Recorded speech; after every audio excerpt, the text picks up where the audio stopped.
We're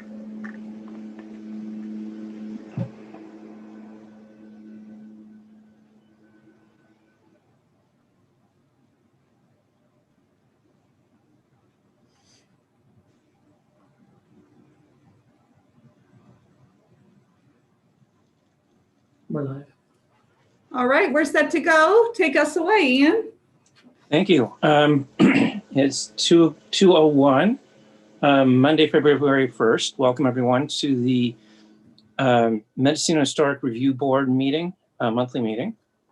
So this meeting is called to order. Staff, can you please read the participation information for this virtual meeting? Absolutely. So the Mendocino Historical Review Board meetings are conducted virtually and not available for in-person public participation. Meetings are live streamed and available for viewing on the Mendocino County YouTube page at www.youtube.com/Mendocino County Video.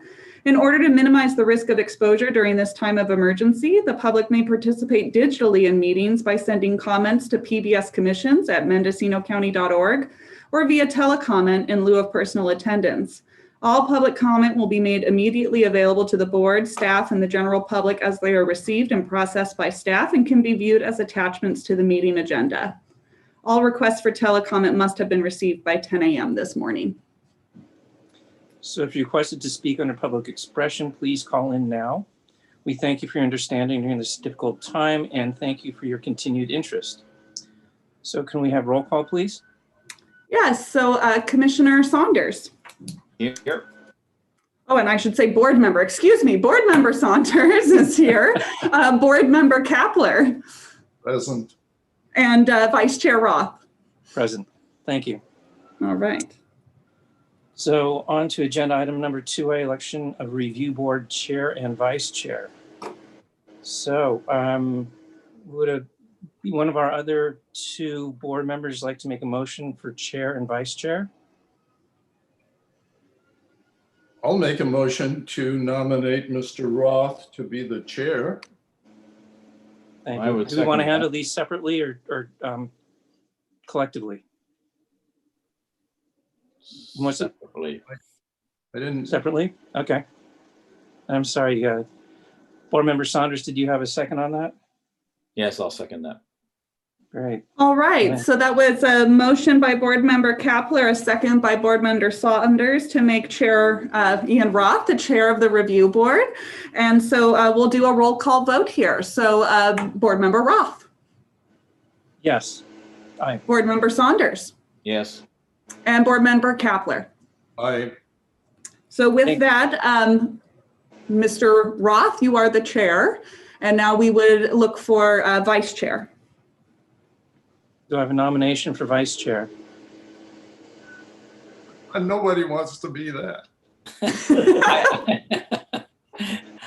Yeah, I'm really not qualified. I've done about 4 or 5 meetings, and I have no background in this sort of thing in terms of running this sort of meeting. So I'm not willing to do it. I know that. So. I don't And know board whether member we can Kapler, run- I'd just like to say to both of you, I appreciate your confidence in me as chair. I'm very healthy. I don't think I have missed a meeting. And because we have so few board members, we will schedule as necessary. The only thing that would happen is that if I had to recuse myself, and I don't really see that I have any more projects coming from MHRB in the near future.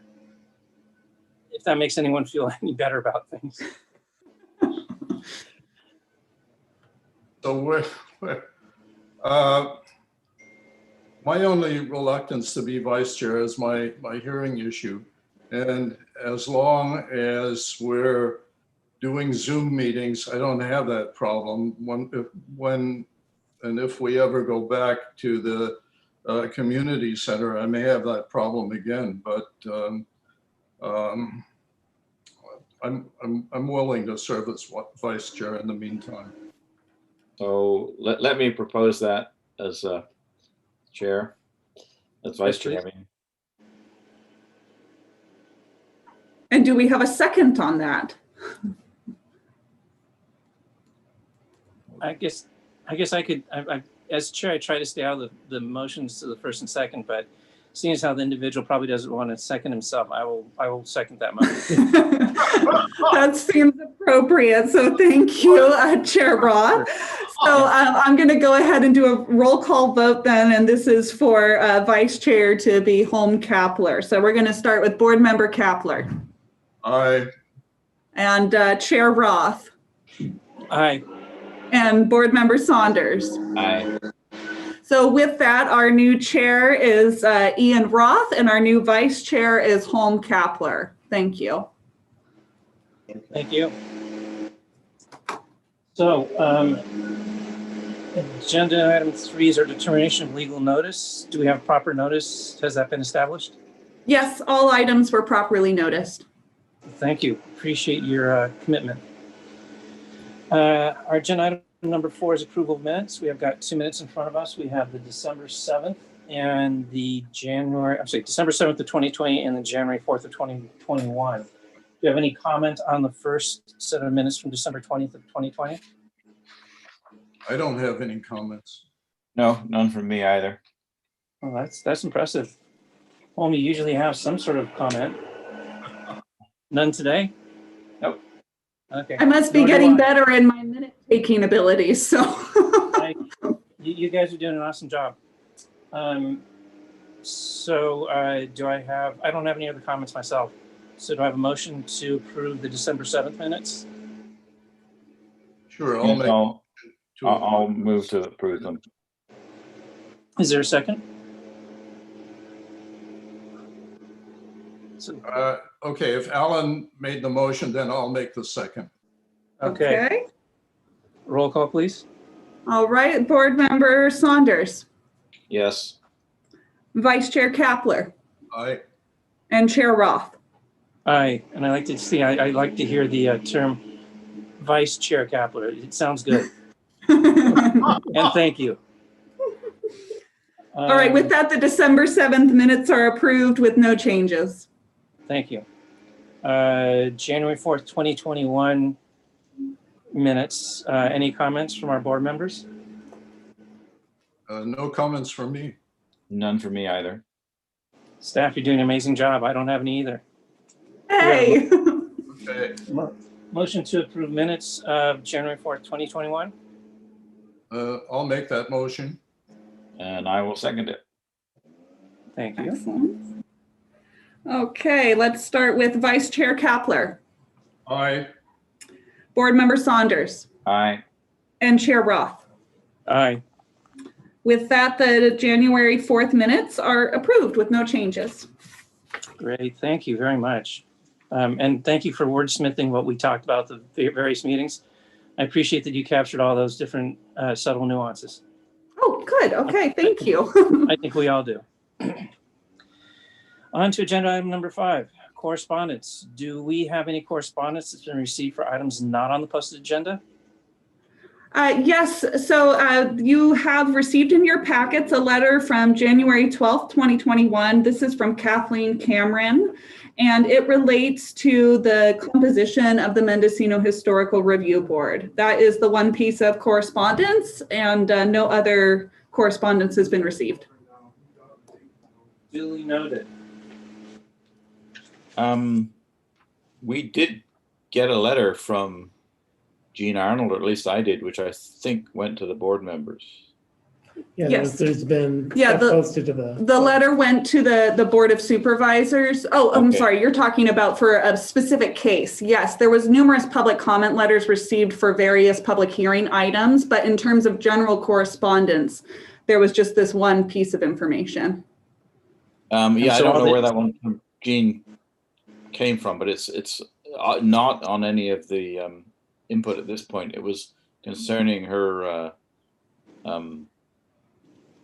buried holding tank. Nobody remembers? Yeah, if I may, a resident in town contacted some of the review board members individually asking for input on a project, but it wasn't sent to the review board. It was an email, I believe, sent to the review board members directly. That's correct, yeah. Yeah. So I don't know what, if anything, we do with that. So that would not be correspondence sent to the review board. It would be Okay. correspondence sent to you. And if at some time you were considering the matter, you might want to disclose at that time that you had received the email correspondence. Okay, thank you. I appreciate that. Sure. And do we know if that individual has pursued a permit through MHRB? Yeah, nothing has been filed at this time. Okay, thank you. Sure. So the correspondence from agenda item number 5, the correspondence is for projects not on the agenda. So all the other correspondence in favor or in opposed to one of the applications will be dealt with or heard and accepted when that item comes up for discussion. On agenda item number 6 is report from chair. Nothing to report. I'm sorry, go ahead. On the letter from Catherine Cameron, I mean, that was obviously to do with the letter that we sent to the supervisors. I assume that her letter is going to be forwarded to the Board of Supervisors? Typically, we do not forward it unless they specifically request that. And I'm unsure when the letter came in, whether or not it also had a copy to the Board of Supervisors on the email or not. We can always double check that, and I can report back at the next meeting if you like. Okay, that's fine. And the letter starts out with Dear Board of Supervisors and MHRB members. Yeah. Hopefully, Ms. Cameron did copy the Board of Supervisors on this. I would assume so. I think she typically does, but I will confirm that for the next meeting. Okay, thank you. Any other comments about the correspondence? Okay. Report from chair. I guess it would officially be me now. I have nothing to report except that, again, the plea goes out. Thank you, Board Member Saunders and Kapler, for your service. Without either one of you, we wouldn't have a quorum. So please, anyone who's listening or watching or hears this and reads the minutes, we do need other individuals to step up and to serve as board members from HRB so that we can keep our beautiful little town village as beautiful as it is and within the sanctity of what we have. So it's not an awful lot of work. It's a lot of fun. You can be part of your community. So talk to your friends, neighbors, anyone within the area that is allowed to participate. I did have someone approach me. I won't say who it was. And if they are seeing this or seeing it recorded, I would encourage you to, as I did then, to join in. Somebody approached me and asked what was involved. And so they were interested, but I have not seen anything yet. And hopefully you sugarcoated it. No, I told the truth, which is good. Good. Thank you. I appreciate that. And if I may, Chair Roth, Planner Cherry just confirmed for me that letter from Kathleen Cameron did go to the Board of Supervisors as well. So Great. Thank you both. One less piece of paper to shuffle around. yeah.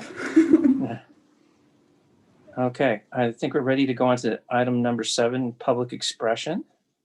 The board welcomes participation in board meetings. Comments should be limited to 3 minutes per person and not more than 10 minutes for a proposed item on a subsequent agenda so that everyone may be heard. Items of public expression are limited to matters under the jurisdiction of the board, which are not on the posted agenda. So if there's something on the agenda, please speak to it during that part of public comment. So on items that are not on the posted agenda and items which have not already been considered by the board, and no action may be or can be taken on these items. However, you're welcome to bring it up as a future board item. So staff, do we have any requests for telecomment under public expression? We do not. We do have requests for telecomment underneath the public hearing items. Okay, great, thank you. Do we have any consent calendar items, staff? We do not. Thank you. So on to our regular calendar, which is agenda item number 9A. We have case number MHRB 2020-0015 from the Mendocino Unified School District. So this is a rather lengthy proposal for wonderful changes that are going forward. Have we had any correspondence or telephone calls that have been received related to this item?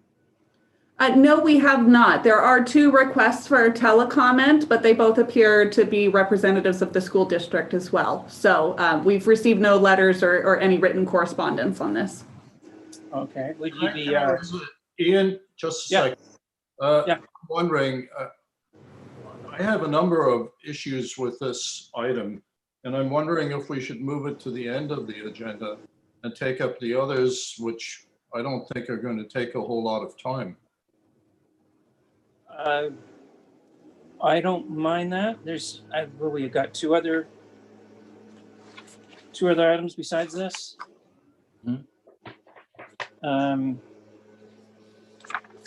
Is there any opposition to that consideration? No. Okay.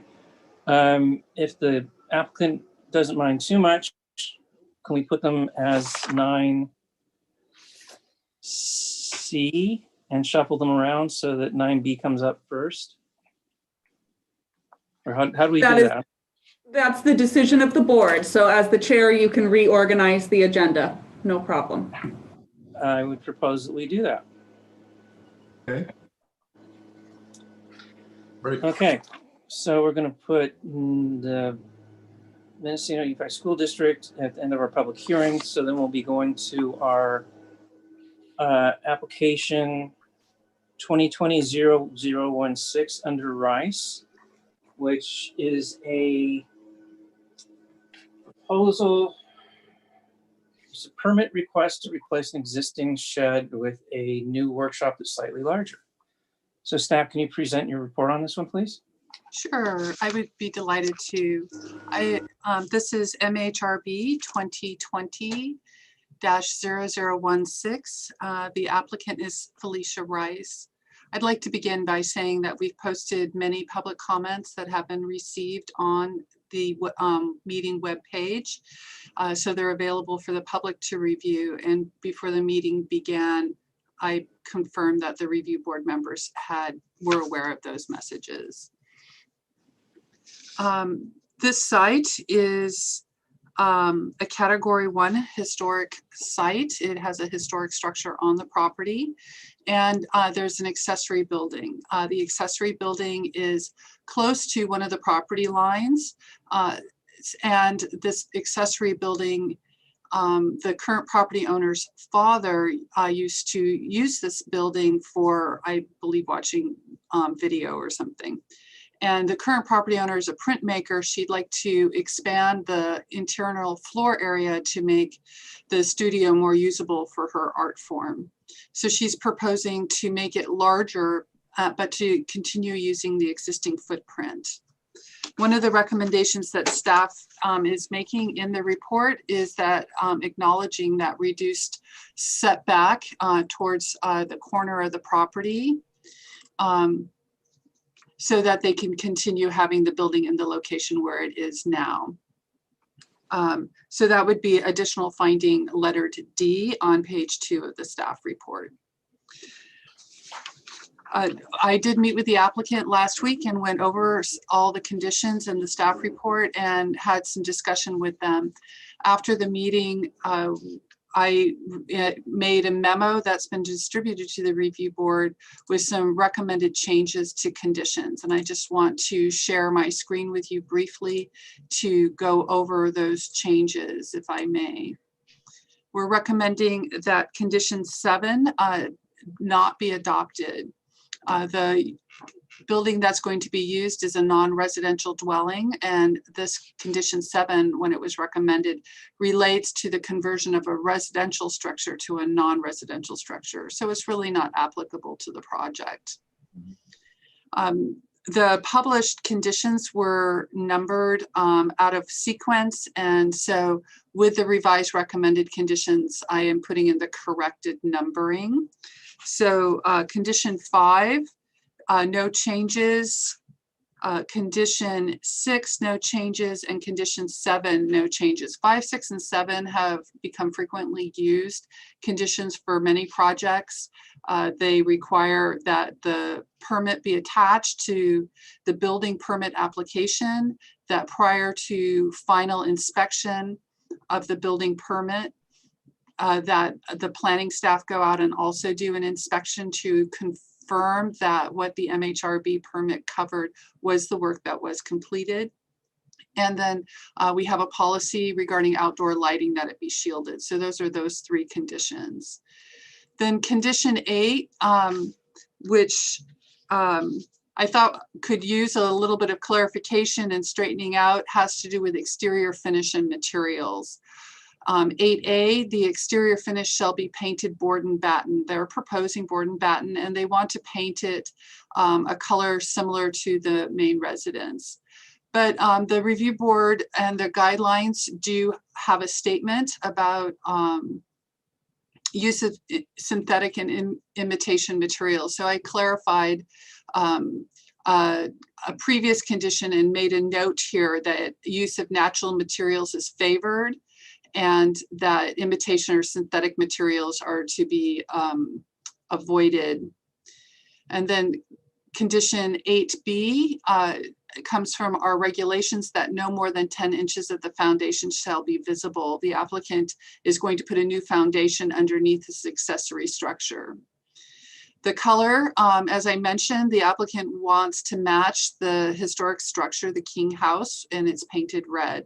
So the color under condition 8C would be, the color shall match the existing color of the King House, which is red. Composition shingles shall match the existing gray shingles on the roof of the King House. The trim color shall match the existing trim color of the King House, which is white. Exterior service meters and other mechanical equipment like electrical meters shall be enclosed within a cabinet.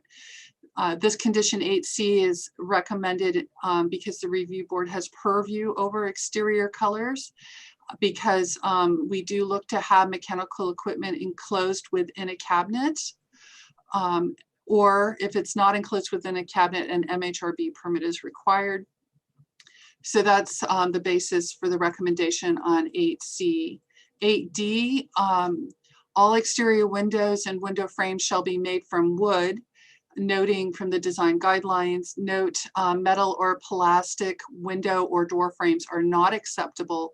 Metal doors and sliding glass doors are unacceptable. We did receive some correspondence relating to the doors and windows, and in response, the applicant has revised the doors on the east elevation. There are 2 French doors, and they were proposing plain single windows on the 2 French doors. And in response to some of the public comment that was received, the applicant has revised these doors to be divided lights. The other windows that were proposed, we did receive some comments on those. Those window dimensions and locations remain as they were presented in the application and the staff report that was published.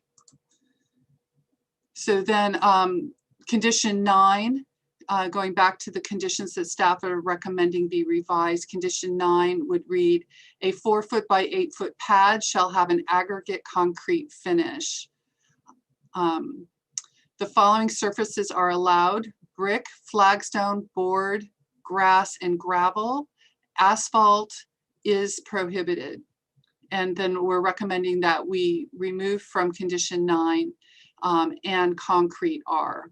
So it would be asphalt is prohibited. And we're also finally recommending that condition 13 be not adopted. It was included to give notice to the property owner that they may need a coastal permit.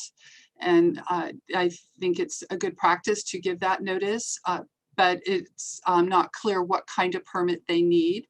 And so we had quite a bit of discussion about that, and staff is just recommending to delete recommended condition 13. I'm happy to go over the elevations with you, or we could have the applicant do that. Kelly Grimes is the architect, and I'm sure he can explain his design. Are there any other questions I can answer for you before I conclude my presentation? Yes, real quickly. The conditions go 1, 2, 3, 4, 7.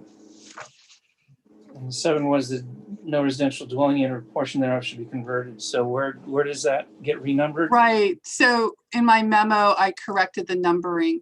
Conditions 1 through 4 will remain the same. And then we'll pick up and begin with conditions 5. The published condition 7 on page 3 of the staff report, we're recommending not be adopted. And Okay. then we begin with a new condition 5, 6, 7, which are in the published staff report conditions 8, 6, and 7. Yes. I apologize about the numbering. And then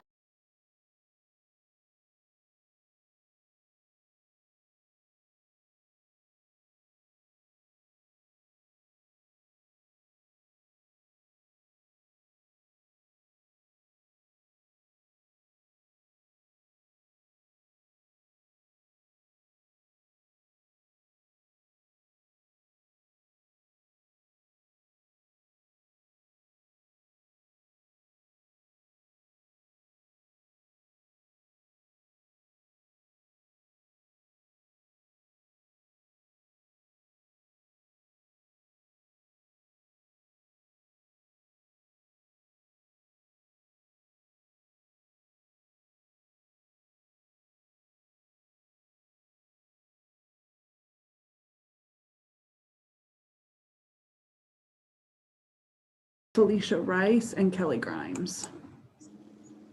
Perfect. Thank you. So we have both Kelly Grimes, who is listed as the agent for this project, available on the line, and it appears the owner, Felicia Rice. Great. Please proceed. Mr. Grimes?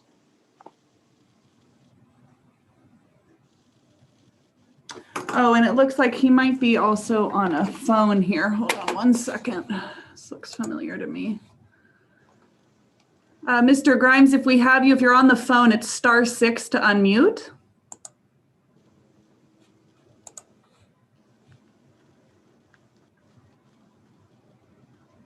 Can you hear me? There, now we you hear me can. All right. Good afternoon. Good afternoon to Very you. much, Juliana. Yeah, I don't have much to add to that, except for the fact that we did receive quite a bit of positive public comment. The one critique was that, the windows possibly should be more divided, and the horizontal axis or something was talked about. So we went back and discussed it, and we added some divisions to the French doors, because that kind of matches the French doors that are on the house. And in so doing, if you look at the house has a big picture window facing west that measures about 4 feet by 4 feet. So I felt that the sliding windows that we're proposing for our small outbuilding are far more vertically oriented than that. So we kept them as more functional. And everything else is kind of just responding to the site. It's based on a design that Felicia's dad did many years ago, and which just never came to fruition. So I think that's all I have to say. If you guys have any questions, we're happy to answer them. Thank you. Does board member have any question of the applicant? Can you hear me? Yes, we can, please. Oh, okay, just tell me when you'd like me to speak. Now would be a great time. Okay, I prepared some comments. I may be redundant, but here we go. My name is Felicia Rice. I am the daughter of the artists Ray and Miriam Rice, who were both founding faculty of the Mendocino Art Center. I would like to build a studio for my work as a letterpress printer and book artist for several reasons. One, to uphold the legacy of artists inhabiting the house and making art on the property dating back 60 years to 1961, when my parents first purchased the house. To this day, the house represents a bit of old Mendocino, a simple remnant of the logging era perched above the headlands. 2, to follow through on my father's dream of building a new studio on the site of an existing shed. 40 years ago, he applied to the MHRB with drawings much like these and received a permit to build, but never did. And then 3, to make my home here as a working artist, I need a studio for making artists' books, as I have done for the last 44 years. I left Mendocino almost 50 years ago when I graduated from Mendocino High School. Though prompted by unfortunate circumstances, the complete loss of our house to fire in the Santa Cruz Mountains in August, I'm so happy to be back, and I intend to complete the last lap of my life here. I believe the legacy of Mendocino as a center for the arts is a large part of its attraction. As artists, my family has proven over generations that it has something to offer the community. Thank you. Thank you, Ms. Rice. Appreciate that. So board members have any questions of the applicants? I don't know if I have questions, but I do have some comments with regard to the proposal. So can we, I, board member Vice Chair Kapler, can we, if they're not questions of the applicants, can we hold that for our discussion after public expression? Is that the appropriate? Or is it something that you think would be benefited by presenting at this time? Well, I guess my comments are like the comments that were received from our former board member, Deirdre Lamb, concerning the windows and the glass doors. I would like to know why it isn't possible to have double hung windows and more traditional glass doors with, say, 10 lights or something like that. Also, I'm wondering why we need a concrete pad and why we couldn't have a brick pad outside of the doors. Thank you for those questions. Those are excellent. I'm sure that we could change the concrete, the aggregate concrete, to brick. We just want a hard surface out there that, you know, isn't going to track in a bunch of mud.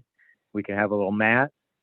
As far as the French door goes, when you say a traditional 10 light, if you look on the house at the back of the package, there's some old historical photos of the house on the site.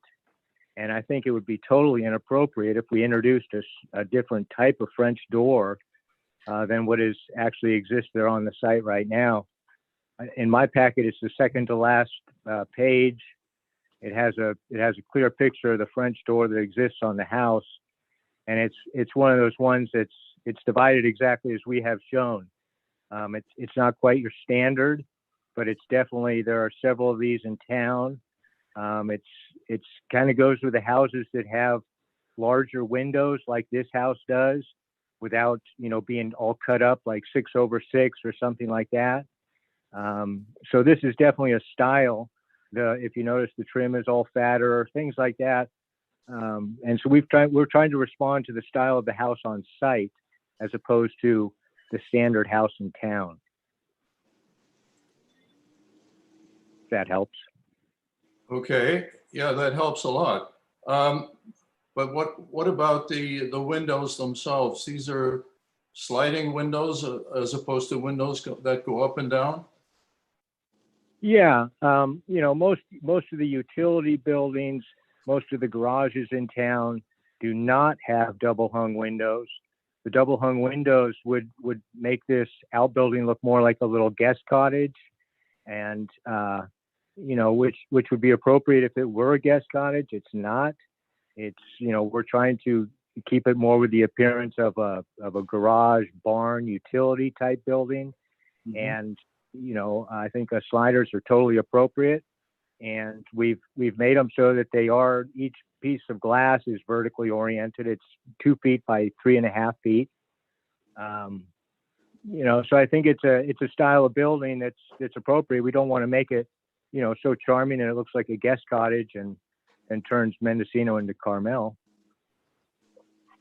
Oh yeah, there's a real problem there.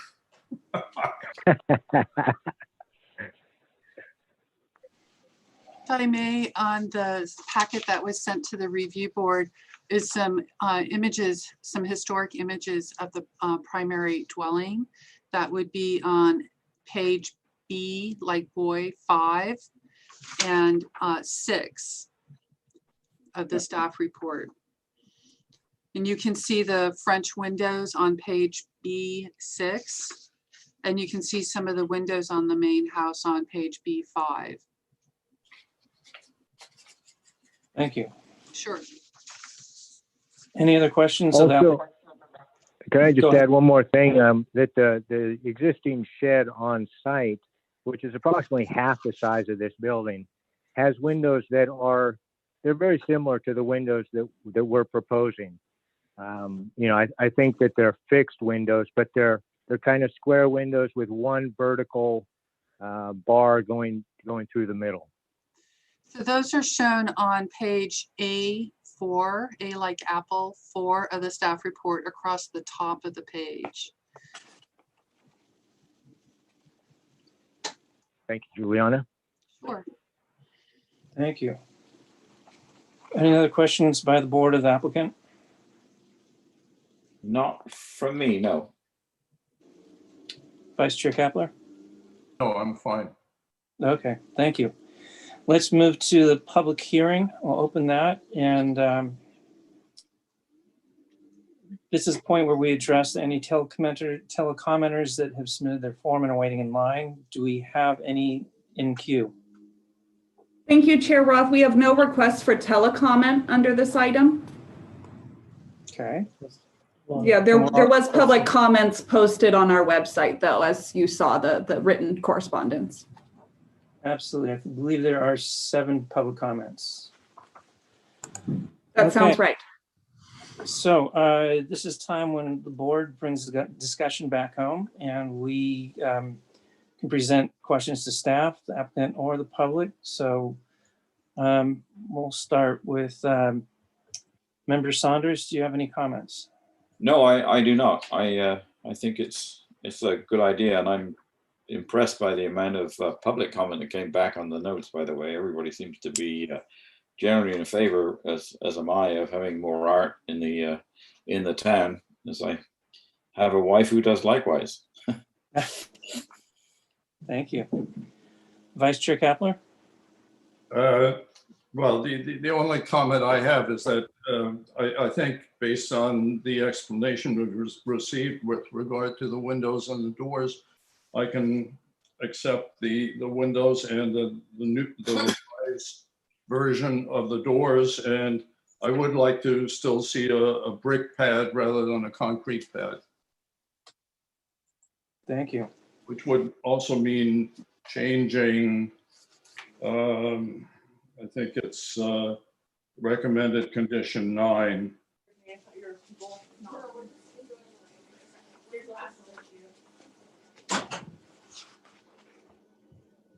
Would that be the new 9? Yes. Yes. So you're suggesting a 4 by 8 foot pad shall be made of brick, Brick, right, period. period. Okay. Thank you. I'll weigh in. I appreciate the French doors, a change to that. It's much more appropriate. Mr. Grimes' statement about the outbuildings having the sliders versus the double hung, I don't know that I really buy that. It's some logic put forward. The clear story windows are what they are, and those make sense. However, I'd still like to see double hung on the main structure. I have a business in town that has an added building in the back, and it has aluminum sliders, and it's just so out of character with the rest of the building. I'm going to be changing those out. So I saw Mr. Grimes was starting to make a statement. Thank you, Chair Roth. We're proposing wood sliders, not aluminum. Oh, and understood. It's just I'm not worried about making us turn into Carmel, and think the vernacular is more of a double hung than a slider. I don't know, it would be a change of the drawing. I don't know if it'd be less functional. I'm gonna go back to board member Kapler, Vice Chair Kapler, who I made a similar comment, and interested if you wanna go towards double hung or stay with the slider. You know, I'm looking at these pictures and I'm looking at the siding, and I kind of like the way that the windows look with the siding, because they're vertical like the siding. So I think the design is quite nice. As I said, I could accept the revision that's been proposed to the doors, and I could accept the windows as they are. I will withdraw my concern. Is there any other discussion among the board? And if not, I would entertain a motion. Okay, I'll make a motion to approve the request, subject to the conditions that are set out in the staff report, as it has been amended, including the change for a brick pad rather than a concrete pad. And the later submission of the new east elevation with the divided French doors. That's right. That's right. Thank you. Do I have a So, second? Yeah, I will second that. I'm sorry, Juliana. no, thank you for seconding. I just wanted to restate condition 9 as I'm hearing it would be revised. A 4-foot by 8-foot pad shall have a brick finish. The following surfaces are allowed: brick, flagstone, board, grass, and gravel. Asphalt is prohibited. Do we even need anything past that first sentence? It's fine with me, you know, but I'm If it's not. going to be brick, if it's going to be brick, it's going to be brick, right? Okay, so then the sentence would I don't just, condition 9 would read, a 4-foot by 8-foot pad shall have a brick finish. That's fine. Okay, Do you accept that? Yes, Okay, fine. great. Staff? I think we're ready to Excellent. So vote. we had a motion by Vice Chair Kapler and a second by Board Member Saunders. So starting Board Member Saunders Aye. and Vice Chair Kapler Aye. and Chair Roth. Aye. So with that, the motion carries unanimously. And Felicia, I appreciate your hospitality. I was over and visited, and I got a lot of the background, and even found that the different pieces of their structure were brought up from the Chinese village to create multiple structures. So I got a bunch of history, and she even toured me through a couple of her books that are absolutely beautiful. So congratulations, and may you do much more art for many years to come in your new structure. Thank you so much. I'm so pleased. This is a hurdle. Thank you. You Great. got it. Thank you all very much. Thank you, Mr. Grimes. so if I may, there is a 10-day appeal period following the decision of the review board.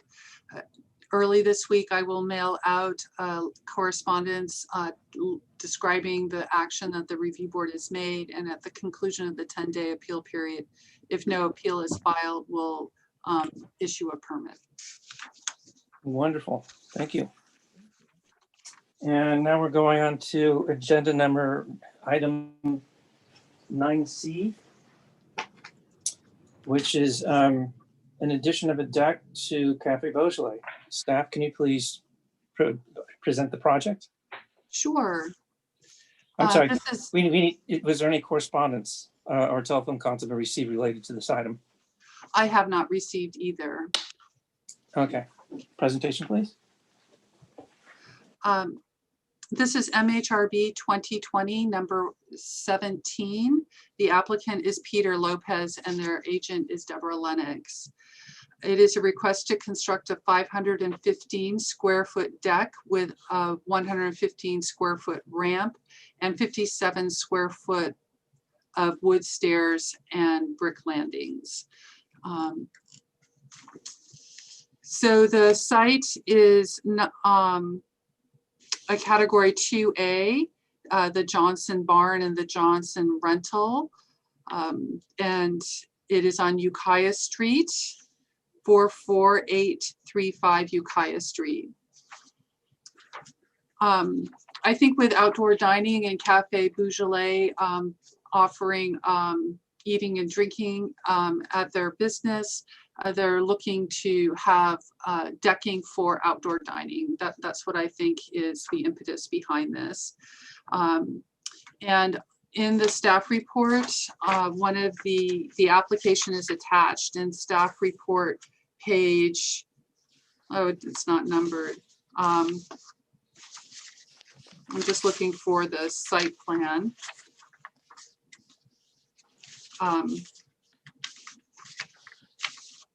I'll pull it up and show it on the monitor. Staff is recommending 9 conditions altogether. The first 7 conditions are frequently recommended, so I won't go over those.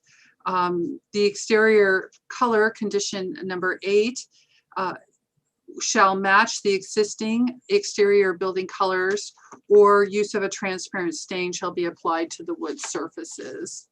Condition 9, all new or related deck, chairs, and deck, stairs, and ramps shall be made from wood.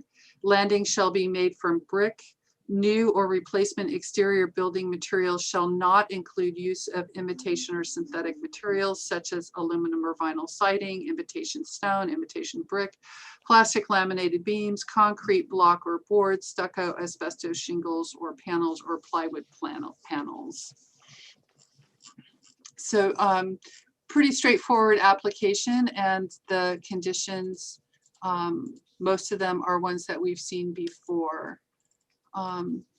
It's just going to take me a minute to pull up the elevation drawings, if you could bear with me. Sure. And while you're doing that, I also believe that part of the intention of the applicant is to clear up some of the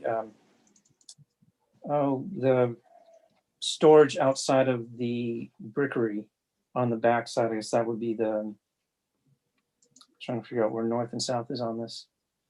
Anyway, the side that would be the brickery that would be facing the new proposed deck. So it would be able to store some of that and clean up some of the area as well. Okay.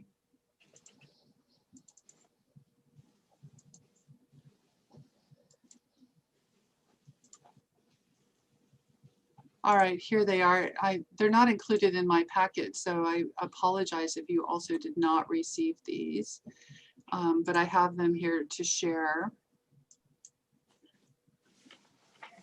on screen. Let's see here.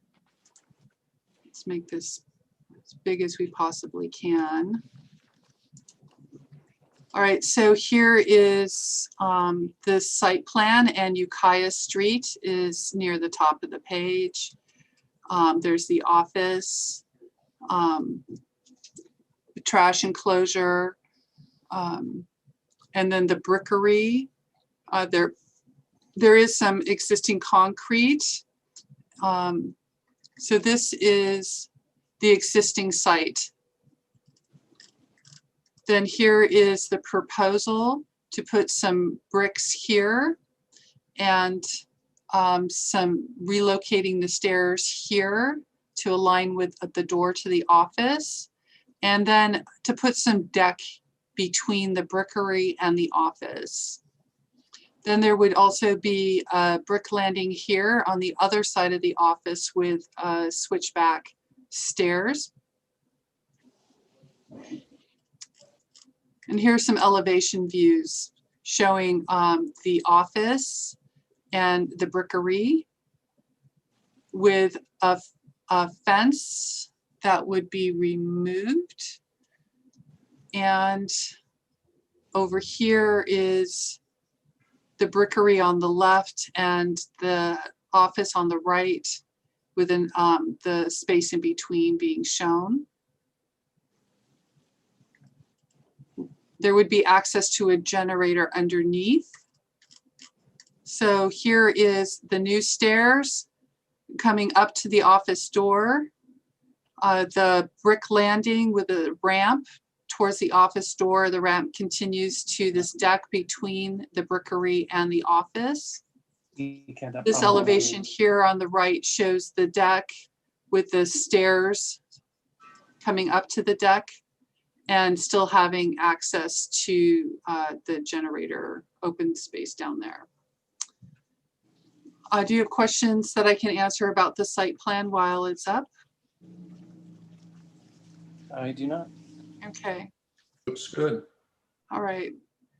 All right, so then if you have other questions, I'm happy to answer them. Otherwise, that concludes my presentation.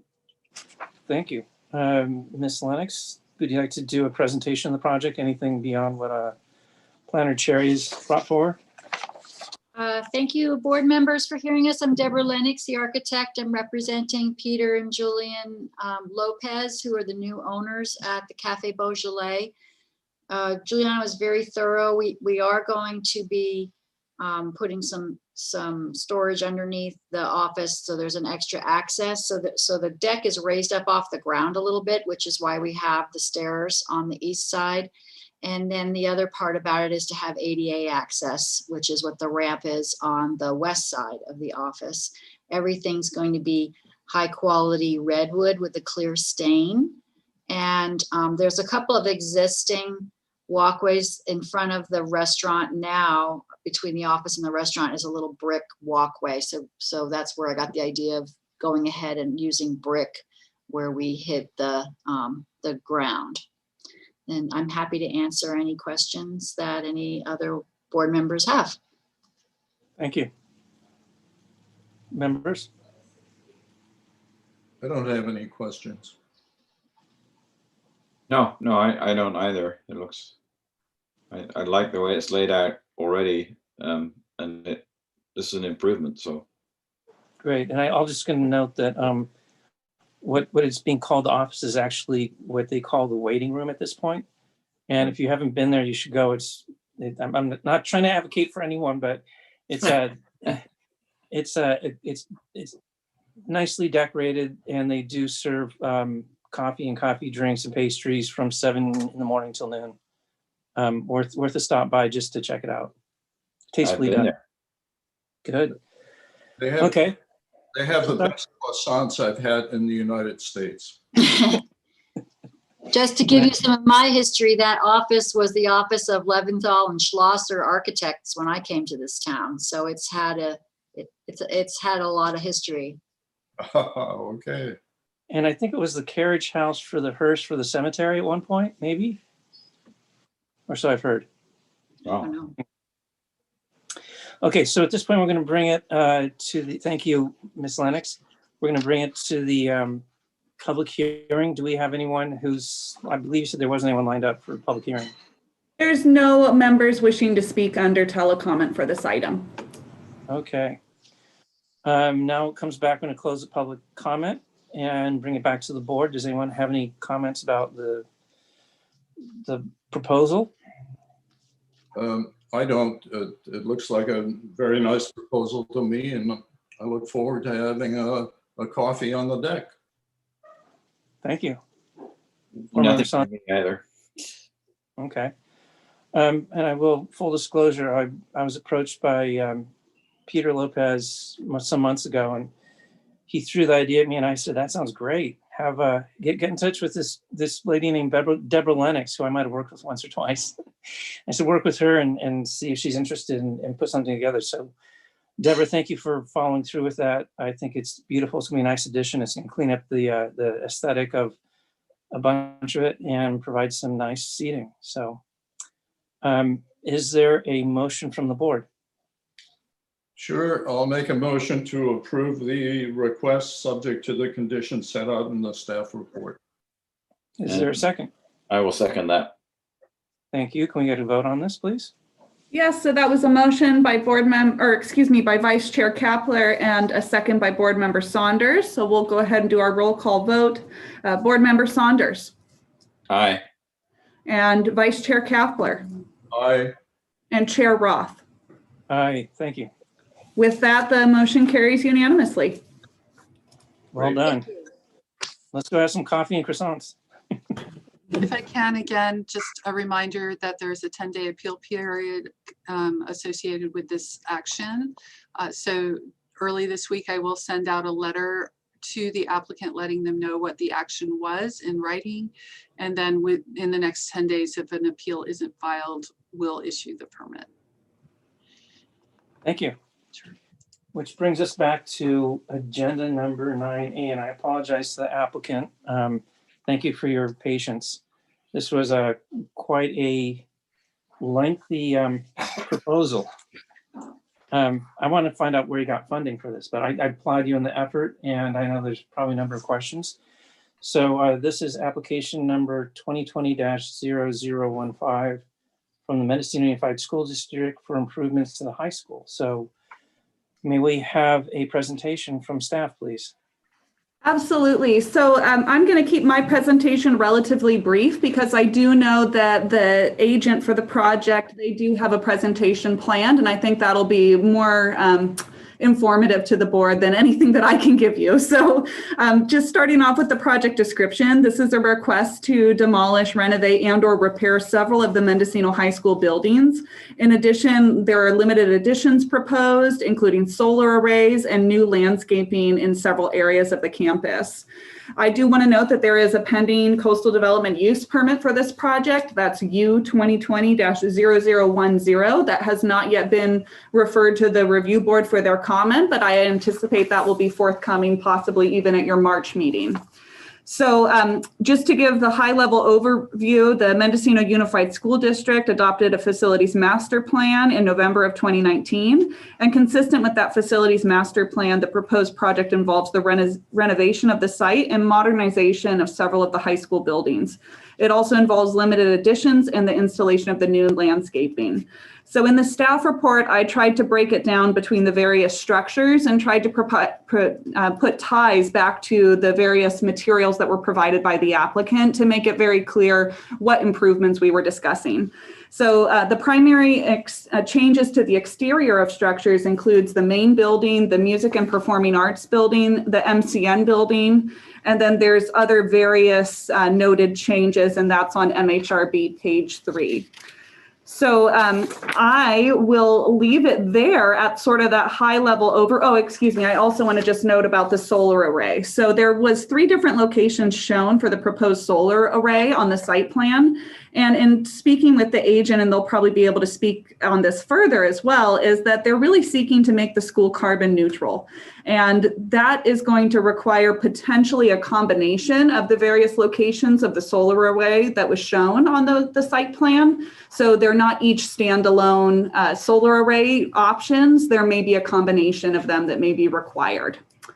So with that, I'm going to conclude my presentation there. And then I do know we have Darcy Kremen here available from Rincon Consultants, and she's going to lead us off here, I believe. And I think actually, if I had it right now, Darcy, there was one other person who's going to lead off here.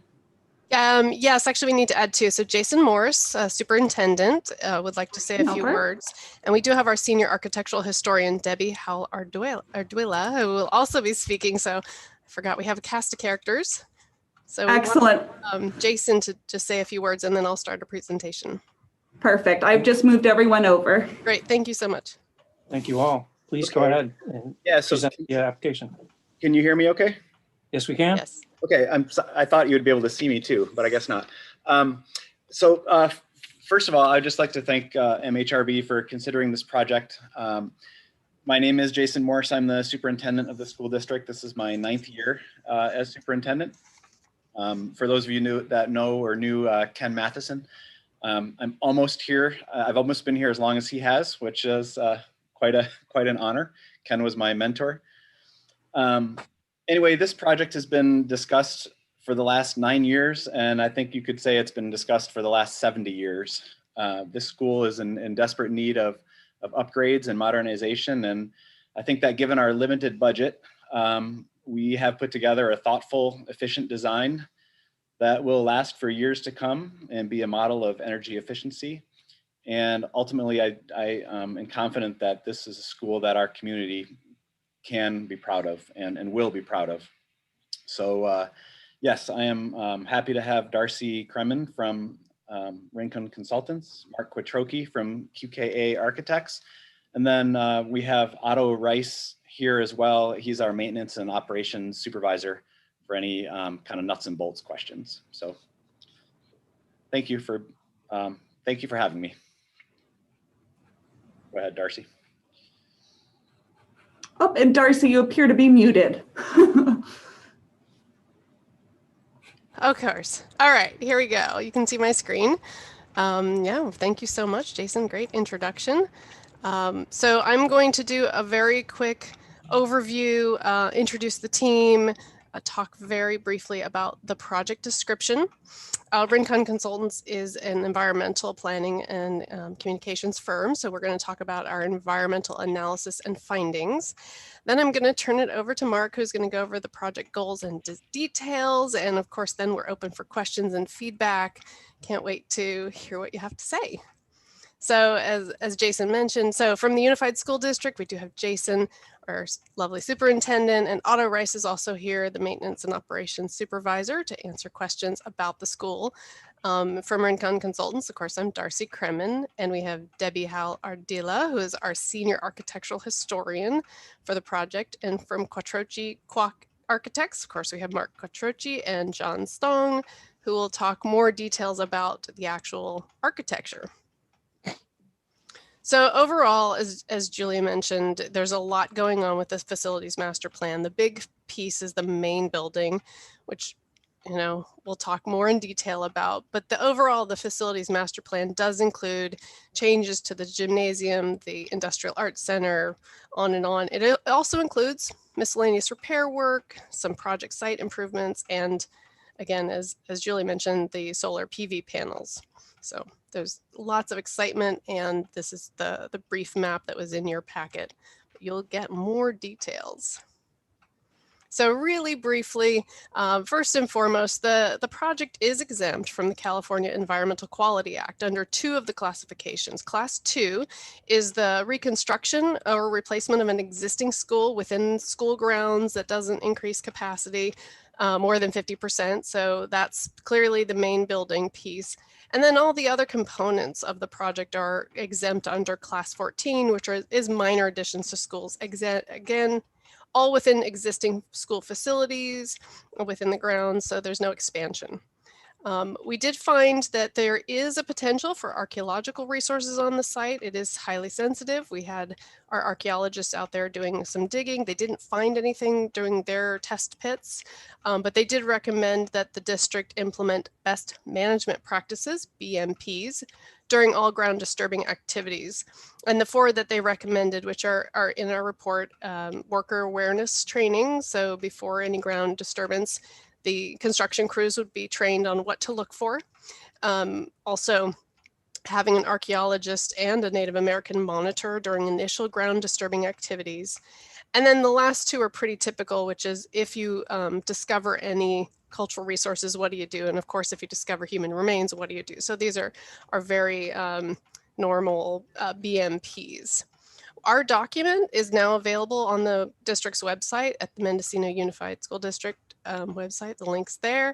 And that is the the categorical exemption memorandum, as well as the cultural resources report. It is one document, it's large, but download it and you can read all about our findings.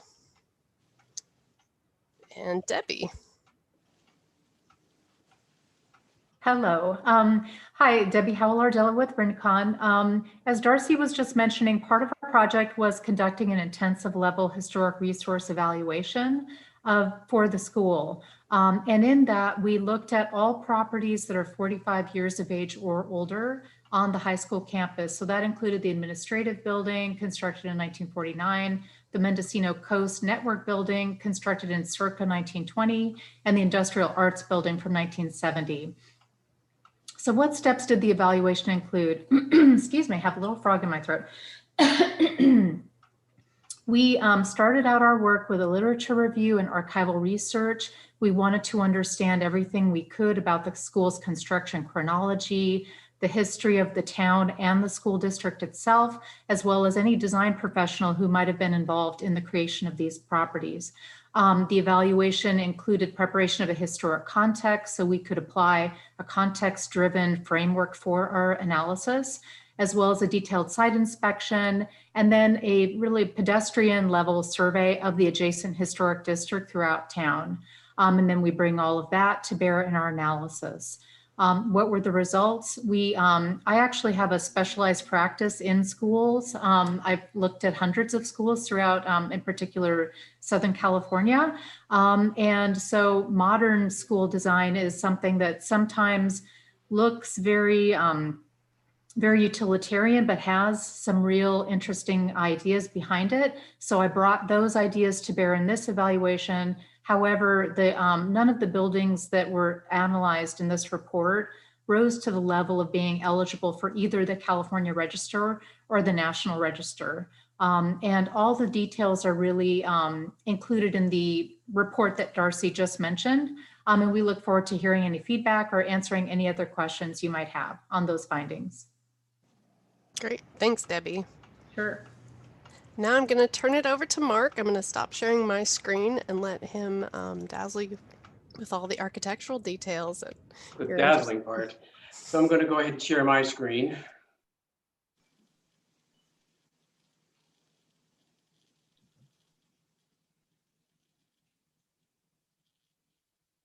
And I'm presuming everybody can see this?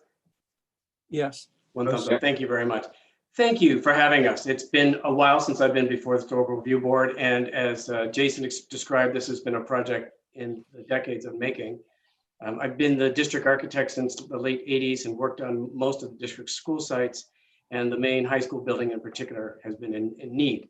I'm also a high school graduate from quite a while ago from Mendocino High School, so very glad to work on my alma mater. So I want to briefly describe the goals. I then will get a chance to show you some of the documents you've seen, some that have been evolving since you saw it. The project is knee-deep in design, so there will be some new material.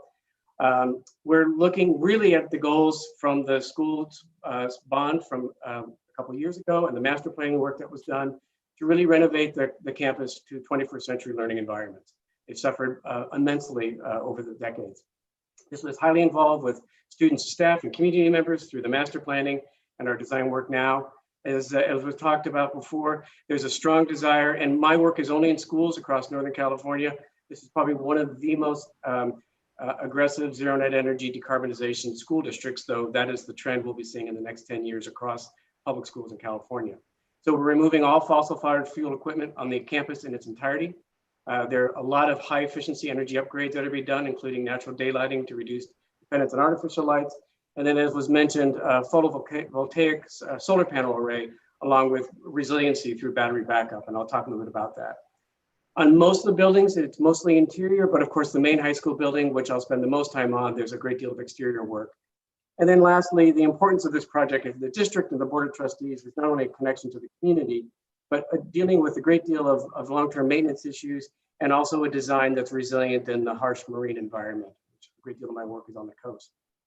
Darcy did a fine job describing the buildings, but as you can see, every building here, which represents all the buildings in one fashion or another, will be touched through this project, though, as I say, many of them just on the interior. I'm going to, in a moment, focus on the first phase, which will take the most comment, but I wanted to use this site map to describe some of the site features that we'll see in this project. And I'm going to start off with the photovoltaic. So you could, of course, I'm sure can orient yourself, but the main high school building or the top of the hill is where I'm circling with my mouse. But I want to talk about the PV panels. We've not yet fully sized. We're in the process of looking at the master plan for all the buildings to electrify them, to size the PV arrays. But there'll be three different types we're looking at in sort of the priority of how they might be used. The first is providing, and you can see this beige area here. This represents ground-mounted photovoltaics. You might be familiar with those. They're located very close to the ground on racks, typically behind fences. Excuse me. They're being placed where there's a series of cypress trees. Some of those trees or all will be removed. And this is bigger than just the photovoltaic project. This has been an ongoing issue for the district. These cypress trees, along with some along the north, which have recently been removed, have been a long-term safety issues. They've reached an age where we're now having large branches fall. So regardless of the photovoltaic array, these cypress trees will be removed anyways. And so using that as the most eligible site to build, the furthest from the community and visibility. There's a couple other smaller sites to the west side of the main high school building. You can see them here. There are potential locations for the ground mounts, but candidly, not the most favorite because they're not as buildable and more visible. The second type is looking at the parking lots. And right now where the current MCN building is and the parking lot near the tech center, these might be carports. These are those larger photovoltaics that provide an opportunity to park under them. They do a lot to deal with the heat island issues that occur in parking lots and provide protection for the cars, as well as, of course, a place for the PV arrays. The third location is the top of building. So the main high school building and the gymnasium both are candidates for that, but they are the least favorite of the locations, both for view to town, as well as just long-term maintenance issues we find with placing photovoltaics on the roof. The last thing before I get into the design is I wanted to point out there's a temporary campus to the west of the gymnasium. I'm circling it right now. This will be here for no more than 3 years, though our goal is less. It'll be 4 portable classroom buildings, one of which will be an office, and one will be the a toilet building. Those will be removed upon completion of the project and provide a place for students to occupy during construction. From this, I'm going to go ahead and focus right now on this first phase of work, and I'll tell you a little bit about that and have a chance to tell you about the site development work there as well as the exteriors. So phase 1, it's the top of the hill, and its construction starting summer 2021. We'll talk a little bit more about the makeup of sort of every type and style of wood siding, really unfortunate plywood siding, stucco on a variety of repair, and a lot of bad electrical and mechanical equipment that's rusting on the side of the building. The biggest task is to remove the entire stucco or plaster siding that's on the building and the few sort of unfortunate places of plywood siding. Replacing them with a horizontal siding similar to that at the community school, at the Performing Arts Building, and of course seen across town, but a similar board shape and shiplap profile. But these would be a horizontal fiber cement board siding, as is necessary in public schools, not just as a fire protection, but most importantly as a maintenance issue. Wood siding is a significant long-term maintenance problem. These would all be painted with the approved Historical Review Board palette, which we reviewed, and we can provide the actual colors, but the palette's very pleasing and very workable for the project. You'll see a few places of some roof additions, as well as a new entry addition to the main campus, and then some minor additions. The building is all aluminum windows of variety condition. We'll be replacing with new, very highly energy efficient aluminum or fiberglass windows, again, colored to meet the Historical Review Board requirements. There's a lot of interior improvements. There's some very unfortunate, the bottom photo here shows rusted fuel tanks and other things, and this old wood tank, which will be removed and we're repurposing, and I'll show you some places where we're repurposing the wood. And then lastly, the hill is pretty inaccessible to codes for schools, so there'll be a variety of maintenance, paving replacements, asphalt replacement, as well as accessibility upgrades. This is the plan of the school. It's oriented the same way, so south is down. The main entrance, as you well, I'm sure know, drive up the hill, drive in front and drive down. I'll focus only on the exterior elements, but if you know the school, you'll see there's a lot of interior changes, including converting what was classrooms to a student union. Back when I was in high school, that student union was the cafeteria, and so it shall be again. The front of the school, we're formalizing the informal parking that's there, particularly providing code complying accessible parking spaces. There'll be a charging station, and you'll see throughout the project, we'll be placing electric vehicle charging stations elsewhere.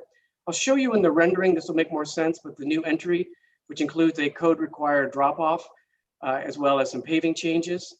There's a variety of local to the building landscape improvements. Off the hill, there will be some native grasses, unirrigated work that will be provided, but the majority of the little landscaping we're doing is really close to the building. Moving around to the common, if you're familiar with that, it's a student gathering area. A lot of changes to that, and I'll save really describing that for the photographs and the rendering. But as you'll see, similar sort of amount of paving, but greatly improved, dealing with drainage, and a lot of worn finishes. And then lastly, from the exterior issues that you'd be seeing is, as I mentioned, the student union right now, if you can see my mouse, is where this, back in the day, was cafeteria. This becomes an important student gathering area. There are benches currently out there now that students gather on. We just wanted to formalize this in a safer area for students to gather that's directly off the student union. So providing an informal student gathering for those days where you can and days that you cannot, then the commons would be used.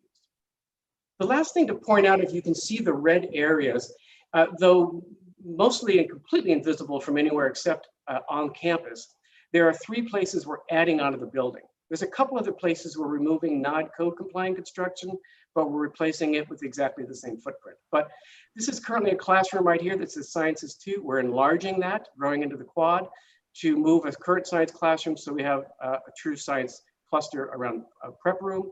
We're also doing a small addition to the building into the common, and this provides a really important connection for students and an informal gathering inside. And then the third, though facing the town, quite invisible, and we'll see in the rendering.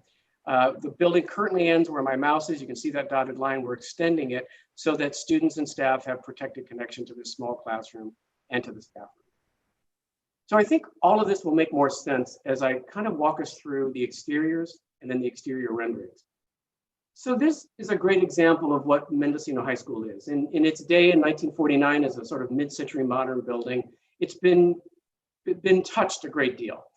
There's this addition that was done, which is a plywood-sided, a T111-sided building, 1980s library addition. It's quite a conglomeration of styles, pretty incompatible. A lot of flat roofs that are significant maintenance issues. So as you'll see momentarily, not only to tie the buildings together, but also to deal with maintenance problems. We're eliminating the flat roofs and providing slope roofs that are much more in keeping, I think, in town and do a lot to bring the building together. This bottom photo gives a great example of what that very understated and sort of dim and abysmal entry to the campus is. So here's the first of the 2 front renderings I'm going to show you. The paving is the same amount of paving that's there, but we've increased the landscaping.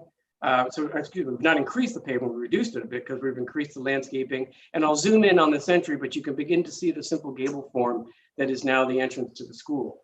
The biggest change is taking that flat roof and using a slope roof of a pitch that's the same as the library that was added in the 1980s to provide a real integrated across the facade.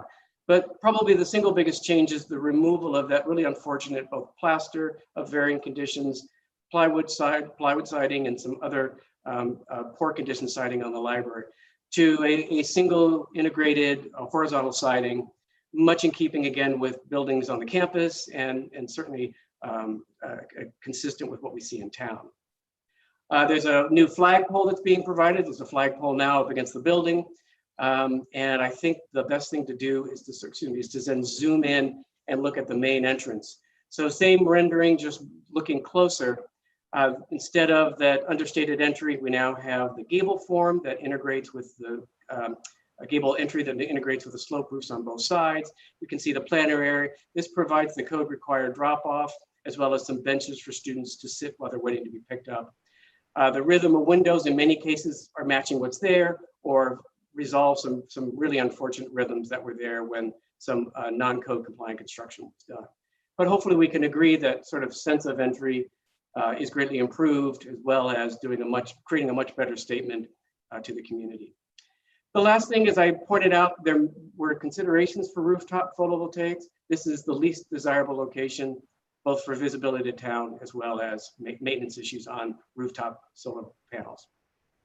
I'm now going to walk a little bit further west and go around the building. This is the west facade that faces the headlands and to the community school and the backside of the Arts Center. It also suffers from a variety of additions and mechanical equipment, conduits, rusting, and some plaster problems. It also shows the condition of these older, rusted fuel oil tanks, as well as the water tank that is our plan to remove and repurpose, which will of course open up some wonderful views and vistas for the students as well. So from that, last thing is this is the connection to the new student union. So from that, we're now providing the horizontal siding, keeping the proportions of the building, but improving some of the windows, then also providing an entrance into the student union. And you can see now this much more open view with the tanks removed. And then this is that little student gathering area in place of the benches, the sort of haphazard benches that are placed there. During the day-to-day, students would come and go, particularly from the community school, or might arrive to school this way. and then during the day, kind of coming and going from the student union. Student union is not unlike what you might think of as a college student union that is used before school, during periods where students aren't in class, or even as a place for independent study. Then the last thing I want to do is go off into the common. This is that U-shaped space, difficult to see except on campus.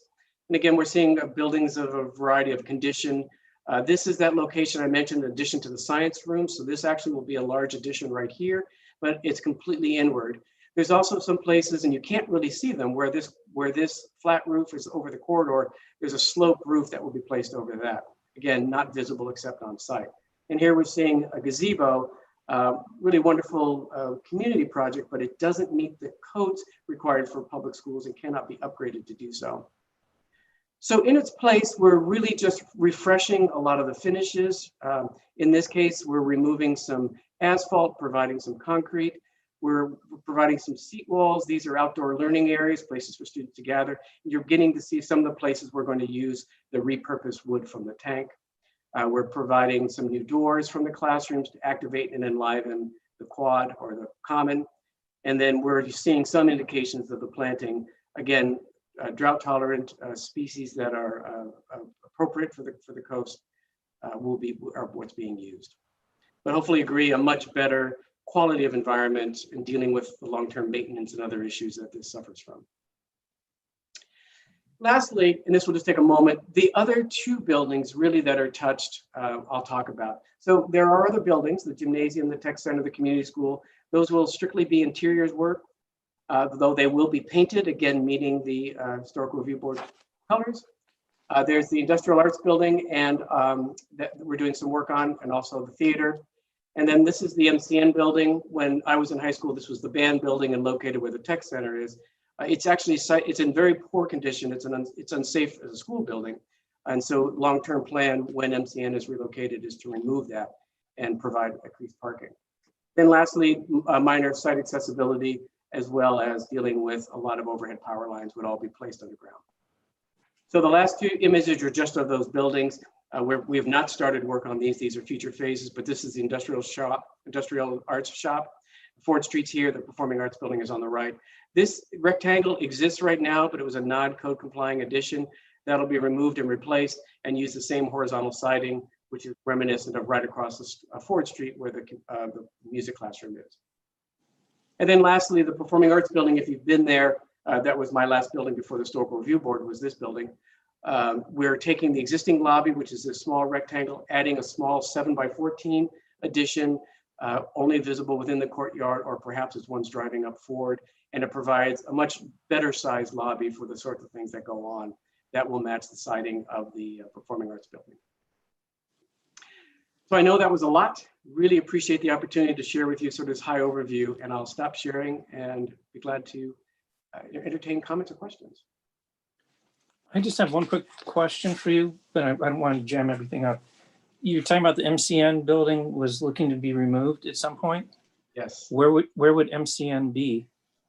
That's still being discussed, and I can defer this to Jason, so there's no timeline for that yet, but there is plans to try to find a new home for MCN.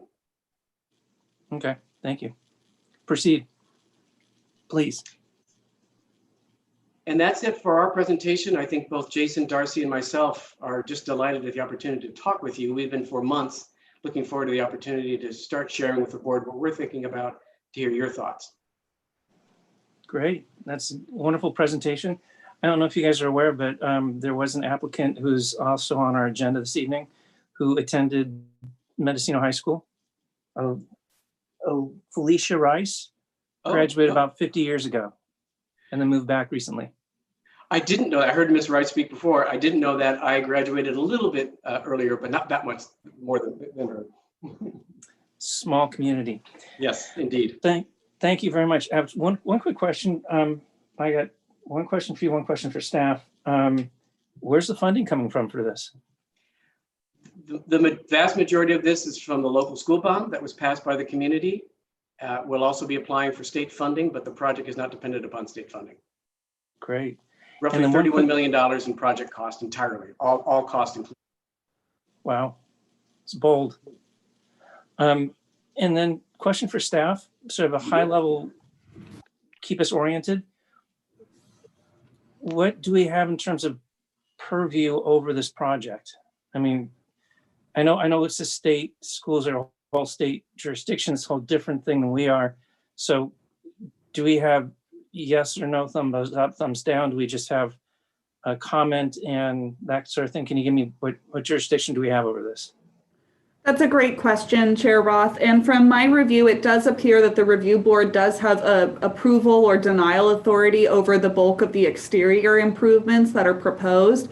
As we've talked about at length previously, I believe the solar panels are a little bit more questionable, and that may be something that is more considered underneath the policy that we discussed at our last meeting and is also on here under matters from staff as a presentation of that. But, you know, that really has to be once they've sorted out their calculations on the solar array, that's when we'll be able to really deep dive into that and make sure that that's accurate. So today, really, the review board can provide comments and recommendations as well as consider, you know, a tentative motion for approval or denial of certain portions of the project. I believe that the agents that are here today are also comfortable with seeking your comments today and possibly taking those comments in and maybe making some revisions to the project. So I do want to be clear, I think that's been expressed as well as part of their sentiment, but getting the conversation started today. Thank you, staff. Appreciate it. Okay. With that, we're going to move it to public hearing. Do we have anyone queued up for public comment? Yes, we did have one person who signed up under telecomment, and that is Tobin Hahn, who I have here available on the line. And Tobin, when you're ready, go ahead and unmute yourself and provide your comments. And actually, just to make a statement here, we appreciate the public comment. We're not obligated to answer any of the questions posed, but appreciate your sentiments and part of the public involvement in this. So please proceed. Thank you, Chairman Roth, and thank you, Julia. My name is Tobin Hahn. I grew up in Mendocino. I attended high school here. And my father, who was a longtime doctor in town here, was also the president of the Historic Review Board for the first 8 years that it existed. So I spent a lot of my childhood wondering why a doctor was looking at blueprints of buildings instead of anatomy charts or something like that. But I did want to read a quote of his from an article written by Neil Boyle in 1998 for the Mendocino Beacon. And he's quoting my father here saying, "I advocated not the apish imitation of old buildings, but building in harmony with the old.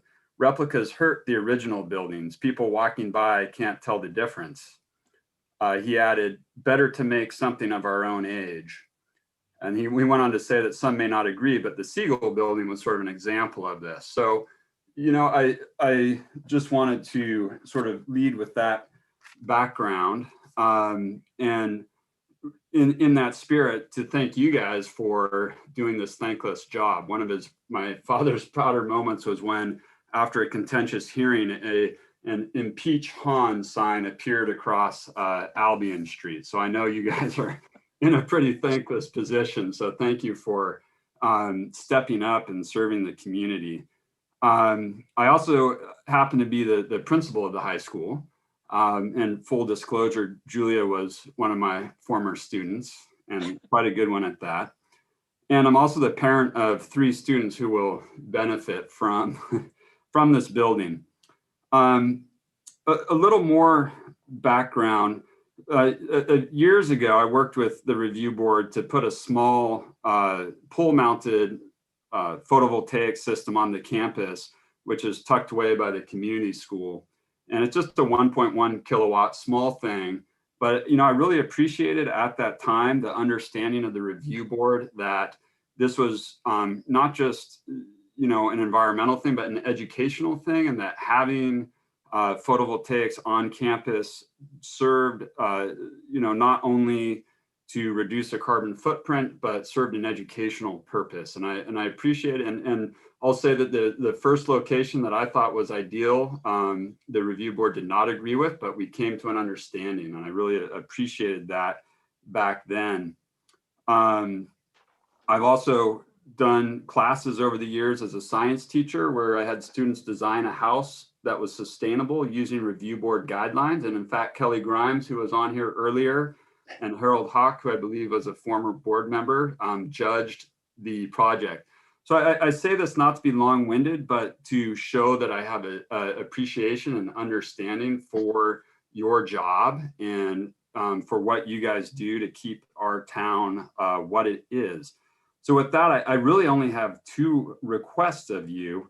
And the first one is, work with us to place those PV panels. This is, this is not about economics. This is about education. This is about investing in our future generations. And, it's something that is important to us. The second one, as we heard from some of the earlier presentations about different types of sightings, and I'm well aware of all those things that guide what you approve. I think Mr. Kotroki did a great job of laying out the Frankenstein nature of our current building. And, Mark, I had not seen all those elevations, but I get goosebumps thinking about going to work and my students being able to attend a school that looks like those elevations, those renderings that you showed us. So I would hope that the board would work with us and consider our duty to the community to create something that is lasting and has longevity. And, if that involves hardy plank siding, well, my goodness, it looks way better than what is there now. And I would hope that that is taken into consideration, considering the mishmash that is there probably does not tick off a single criteria in the guidelines. And that's it. And I really appreciate your time. Thank you for listening. Thank you, Mr. Hahn. And thanks for your deep involvement in our community. And if you do live in the district, if you want to join us, I don't think we have a problem with that. I'm sorry, I conveniently live outside of the district. Thank you anyway. Okay, is that we have no more telecommenters? There's no other requests for telecomment that are on the line at this time. We did have one other request, but I do not see them on the line. They look to be part of the school district as well. Okay, well, thank you so much. At this time, we're going to bring the presentation back to the discussion back to the board. Vice Chair Kapler, I think you have a number of questions and comments. Please go ahead.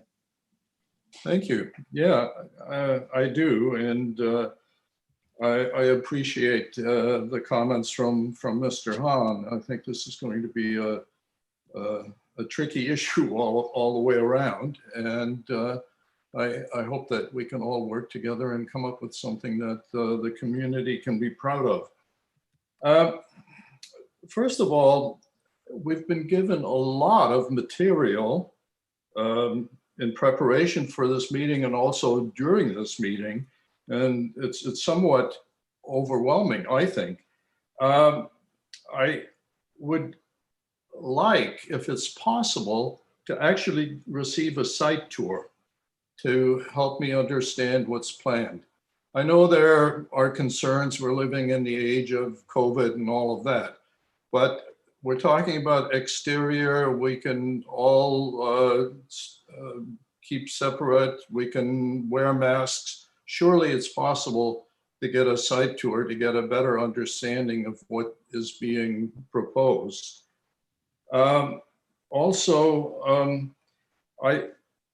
While we've received a lot of material, I don't feel that in some ways that it's detailed enough with regard to the issues that are of concern to the review board. And I'm wondering whether we can refine the proposals in such a way that to show only the work that falls within the ambit of the board, the exterior work especially, And could we have the request structured by building to show the exterior work that's being proposed and also the history of the buildings? We've gotten some information today. I didn't have it before as to how old some of these buildings are that we're looking at. And I note that the MCN building appears to be 100 years old. That was fascinating. I think there's a lack of information as to the nature of the current materials that are used for siding, walls, roof, walkways, stairs, doors, windows, and so on, and the nature of the proposed replacement materials. I think that's crucial for us to understand and consider. I think we need more information on the proposed lighting work. I know for a fact that there have been numerous complaints in the past from neighbors over light pollution from the high school. Then there is, I think you've already talked about the MCN building and what happens to MCN. But definitely, I think we need clarification on the solar array proposals. I'm wondering why we can't put the solar arrays on the roof of the gymnasium. I would have thought that that would be an easy location that would not be terribly visible from anywhere. And I think we definitely need some of these things to come back to the board when the proposals have been further developed. I think a lot of these things are still up in the air as to what's going to happen here. And then I had a couple of questions for the staff. What is a category 4B historic structure? What is meant by legal non-conforming with regard to maximum building height and maximum lot coverage? So you can see that I've got a number of concerns, and I think this is a beginning of a conversation today. And I think that we do need, I would like to have this proposal more focused on the issues that are of concern to the board rather than the general focus that we've seen so far. Thank you. Thank you, Vice Chair. Board Member Saunders, comments, questions, thoughts? Yeah, it did seem a big bone to chew on in one sitting. So I think somehow or another it's got to be divided up, and I like some of the suggestions. I do like the overall thought of making it consistent set of buildings so they all look the same, whatever that happens to be. And I'm not sure how the timeline of this thing goes in terms of how long it will take when it starts, when it finishes. I'd be interested in that, I think. And some understanding of, if you put one building in one format, I think the answer is yes, but has there been enough thought given to, can you do the other buildings in this format so they all look consistent? So I'm interested in that. I'm also interested in the solar panels, because that seems to be pretty well not totally defined yet. And if you look at some of the renderings, there's a place where the student union was and the outside that shows a potential thing for a solar panel, which isn't in the rendering. So I think at some point we got to get down to what actually is needed and where will it go, and be more definitive on that.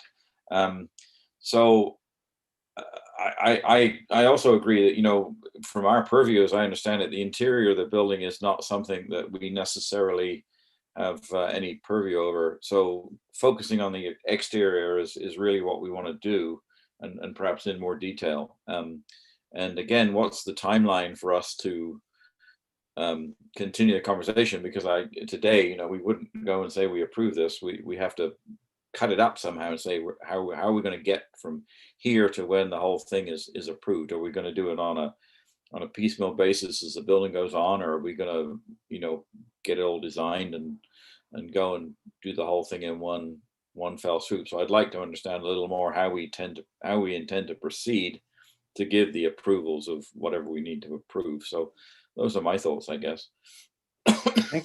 Thank you. I'm not going to be much different than what the other board members are putting forth.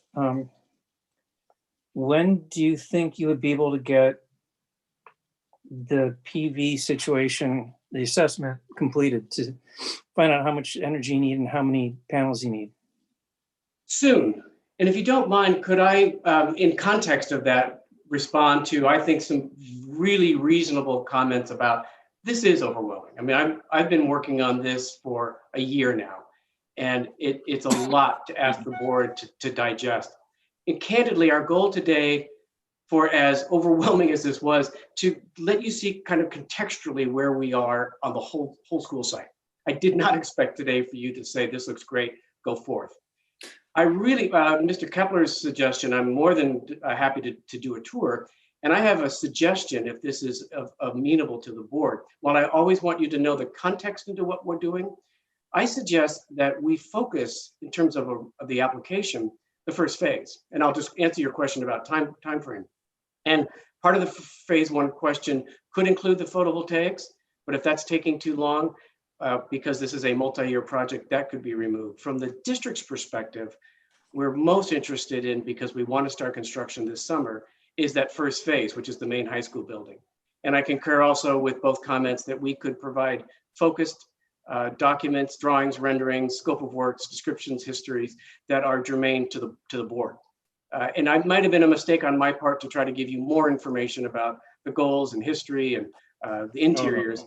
No, it was interesting. Okay, good. But I do feel like it's not only reasonable, it's something we can easily provide. If the board is amenable, perhaps we begin to break this into multiple phases while still always looking at it contextually. I think That would that'd be include the great. photovoltaics. Sorry. Yeah, so there are a couple other things. I'm really surprised that Vice Chair Kepler didn't bring this up, but within the conditions, the materials you're proposing are not in conformance with what MHRB standards are. That's right. Non-wood sidings, synthetic materials, aluminum windows. I understand your need for low maintenance and that you're not a home and you're not a store. You're a slightly different creature. But for staff, I'm trying to figure out where we would have to have some sort of finding that would allow us to approve non-standard elements. Yeah, essentially, I would recommend that the review board consider maybe even adding a supplemental finding about why you would be, if you are to approve things that are in conflict with the design guidelines, why you're doing that. And, I think we can all agree there's, only one school within the historic district boundaries here, the high school building. And so it is sort of an unusual case in that regard. There is no other example to really look at. I mean, we do have the structure that's used as the recreation center where we normally meet when we meet in person, but that is a very different structure in terms of its use and intensity of use compared to that of the high school. Yeah, thank you. And that was sort of the context I was looking for. So in summarizing what I've heard from other board members in our discussion so far, I think nailing down the PV situation is going to be a critical one. I think breaking it down by phase would be great. Giving some further, let me rephrase that. For us to give approval of non-standard materials, I would need something much more in depth from the school district to be able to put my teeth into it, because if we did say yes, we're going to let the school put on horizontal material that isn't wood, then we create an exception to the rule. And I want to make sure that if we were to say yes, not to say that we would or would not, I would want to make it pretty clad tight so that someone else doesn't come back later, is not going to come back later and say, well, you give it to them, why can't you give it to us? So I want to be able to isolate that. So if you're looking for an exception, I want to know why you guys need that exception and how we don't do the slippery slope kind of thing. And that would be the window materials and the siding. I do like the fact, as board member Saunders said, that you're harmonizing the entire look of the place. I think that's great. I mean, it's clearly a like any other school that's been around forever. It's you had this, you had that, you changed this, you changed that. And nobody at the time is thinking about what that really does aesthetically or design-wise for the entire campus. And now, thank you. I don't quite know how to pronounce your last name. Mark is fine. Mark is fine. Mark, thank you so much for taking upon this year-long endeavor to try to make this something that's to be proud of. And the renderings are fabulous. So I would appreciate if you could break down phases and by buildings. And again, we got the context of why you're doing the interior stuff, but that's not our purview. Within context, it's great, but we can't say yea or nay for an interior wall. Understood. Might I ask for a clarification on that? Yeah. Again, the notion of doing this by phases makes complete sense to me too, though I don't propose that we do them all at once. I actually suggest, now that we've talked about the entire campus, that we focus on this first phase. Our timeline, we submit to nearly half a dozen state agencies, the biggest of which is the Division of State Architects. So this doesn't go to local planning or building. We're planning on submitting to that in February, and then we're hoping for approval by spring, summer. And if there was a agreement made between the school district and the Historic Review Board that impacted the design, sooner versus later would keep us to that schedule. So if I could focus on phase 1 first, meeting all, and I took good notes of what you suggested, we would like to do that. And then depending on how quickly we have the answers on the photovoltaics, that could be yet a separate submission if we couldn't do it as part of this phase 1, if that's acceptable. That sounds good by me. Board members? Yeah, no, I think splitting it up is the right way, and then understanding sort of what timeline you guys desire or whether we can deliver it or not is going to sort of focus the conversation, really. So I guess I'm looking at phase 1. If you can get submittal for that and give us elevations and renderings. Yes. For existing versus proposed. Yes. And as Vice Chair Kapler said, to do a walk around the building, not in the rain, outside right now, but with masking and physical distancing and a walk around tour, I think that would be fabulous. Good. If we get it lined up before them. So this is February, and you said you want to submit in February. So we could bring it back next month in March, and if between now and the March meeting we could have a site tour, that would be fabulous. Good. And that's consistent with our schedule, not to worry. We'll still submit to the Division State Architect, and we have opportunities to revise if that's the case. So that still works for us. Okay. Sounds good. For me, I really think it is important to know about the materials, the existing materials and the proposed materials. I think that gets at the question that Ian raised, because clearly what I think is being proposed doesn't really fit within our current guidelines. But if we know what we have now and compare that to what is being proposed, that might help us get around that problem. Thank you. I'll work on that, and thank you for that. It's my thinking as well, again, doing nothing but public schools, including a couple dozen historic public schools from the 20s and on. The answer of a school is not a house is correct. And here we have a stucco-sided, plaster-sided school with aluminum windows. And so for us, the leap was easy from that to materials that were inconsistent with the Historical Review Board, yet materials that were appropriate for this school and a far greater improvement from what it is now. As an example, the plaster, for as bad of a condition it is, it's a material that we would just continue to use if there weren't opportunities to use a horizontal siding. So none of us in the community would like to see that stay as plaster. And that's why we're trying to find a creative way to meet the intention of the Historical Review Board and still meet the long-term issues that face public schools. So I feel like I could write about that with help from the district and provide that as part of the background for you. Make it easy for us to justify that. Understood. I'm clear on my job. You've done a good job of laying out what I need to do. And again, fully expected. that this is exactly what we need to do. It's incumbent upon us to help do that. And Chair Roth, what I will do as well, and I'll follow up with both Mark and Darcy on this too, is I'll look through the past approvals that were done on the high school site over time and see if there's any indication of past materials that were approved. As you saw on page 1 of the staff report, there are numerous past MHRB permits. And so I will look through those and see if there's any indication of how the review board has acted in the past on materials. Thank you. We appreciate that. And then I do have one comment on the site view. So obviously site views during COVID are very challenging. And for this review board, if you were to have all 3 members attend a site visit, that would need to be publicly noticed and the general public would need to be able to attend.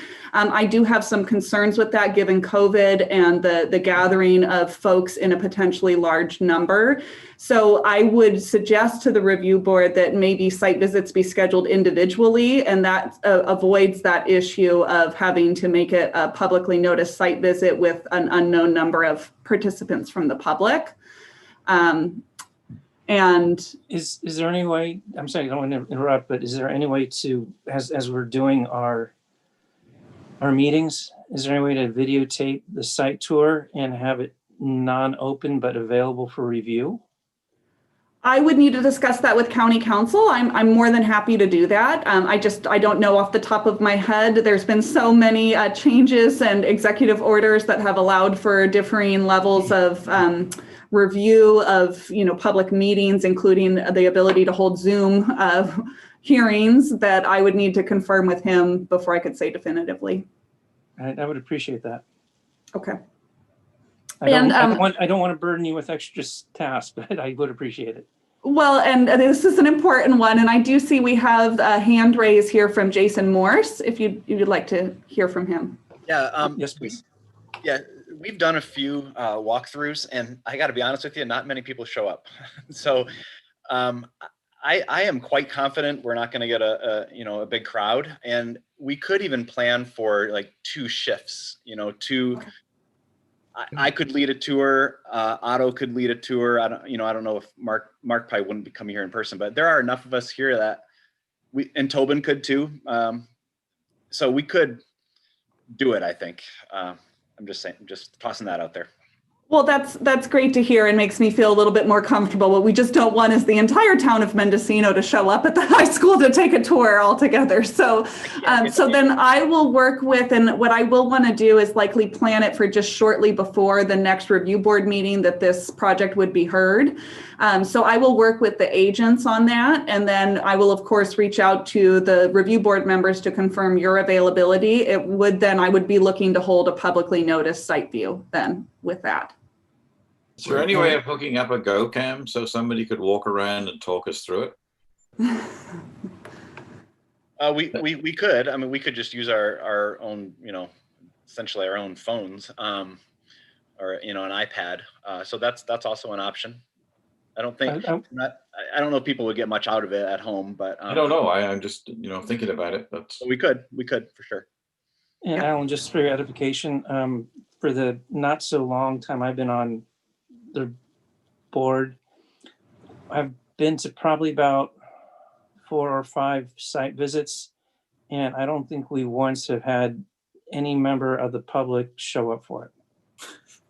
Okay. So just an FYI. I mean, I kind of agree with Jason, but I know that staff is burdened with a full plate.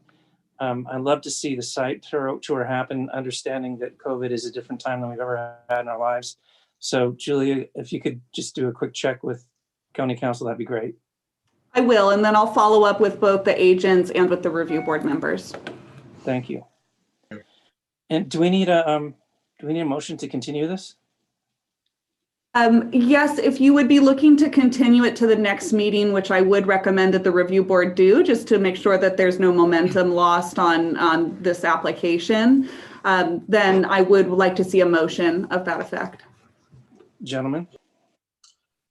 Okay, we'll make a motion to continue the consideration of this item until the March meeting. Second. Is there a second? Alan has a second? Yes. Thank you. Staff? Great, so I'll do a roll call vote. Board Member Saunders. Aye. And Vice Chair Kapler, Aye. and Chair Roth. Aye, and thank you for your time. Wonderful presentation. Look forward to keeping this discussion going and figuring out a win-win for everyone. And so for the benefit of everyone, just so you know, that next meeting is also March 1st of 2021. Funny how February works that way, huh? It is very strange. Okay, Thank you all so very much. Thank you. Yeah. All right, we're going to agenda item number 10A, matters from the board. Anything from our board members, Alan or Holm, that you want to bring up? No, not for me. Nothing from me. You're supposed to do your cheerleader, say, we need more members. Well, I did that already. I'm working on that. That's right. That's right. Thank you. Which brings us to item number 11A, which is matters from staff. And I believe we have a presentation of the policy memorandum for the solar energy systems for the town of Mendocino, which was presented last meeting. We made comments, it is revised, and staff is again doing an amazing job keeping their head above water. Thank you. Thank you. So this is really just more for the review board to have a copy of the policy. And then I was waiting for the meeting today to determine who was going to be made the chair. And then I will be following up with you, Chair Roth, to obtain your signature on this policy as well. And you will see also on this policy, since I originally drafted it, Brent Schultz is no longer our director here at Planning and Building, and Ignacio Gonzalez, or Nash Gonzalez, has taken over as interim director. So you also see that change on page 3, and I did incorporate the review board comments, which were primarily focused on the procedure. So unless there was any other concerns you see in there, this is the final policy. No, I'm good. Okay. This looks good. Can you, I know this is not quite on the same subject, but can you give us a little bit of background on our interim and? Sure. So if we think of this as another item from staff, how about we'll do that? And so the interim director, Nash Gonzalez, he was actually, he started here as a planning tech. He's come back and forth to the planning and building services here. He was the director in 2011 and again was the interim director between when Steve Dunnacliff took a new position and when Brent Schultz took over. So Nash is not new to the county. He's another local that's been born and raised here in Mendocino County and brings an incredible wealth of knowledge from his background, both having worked in this county as well as in a consulting firm and for other counties and cities throughout the state. So he is really a great addition to the department here. He is here on an interim basis, but we are of course happy to have him, and maybe I'll be lucky enough to snag him to come say hello to all you folks at the next meeting. We would appreciate that. Okay. And our Brent has gone to? Oh, so Brent, he is on looking at new horizons. So he is pursuing, I think, a move to other areas of the country, and we wish him all the best. Thank you. Mm-hmm. And yes, I will make myself available to sign this. My typical schedule is Wednesday afternoon through Sunday, so I can pick a Thursday or Friday and swing on by and put my signature to this. Awesome. Okay. Just let me know when it's ready and I'll pop over. Okay, sounds good. And I had no other matters from staff. Great. Thank you so much. That concludes our agenda. It is 3:58 p.m. on February 1st. Do we have a motion to adjourn? Do we need one? Motion to adjourn. Seconded. All those in favor say aye. Aye. Have a great month. We'll see you March 1st. Or if not, before around the school. That's right. Yes. Thank you. Take care. All right. Bye-bye. Bye. Bye-bye.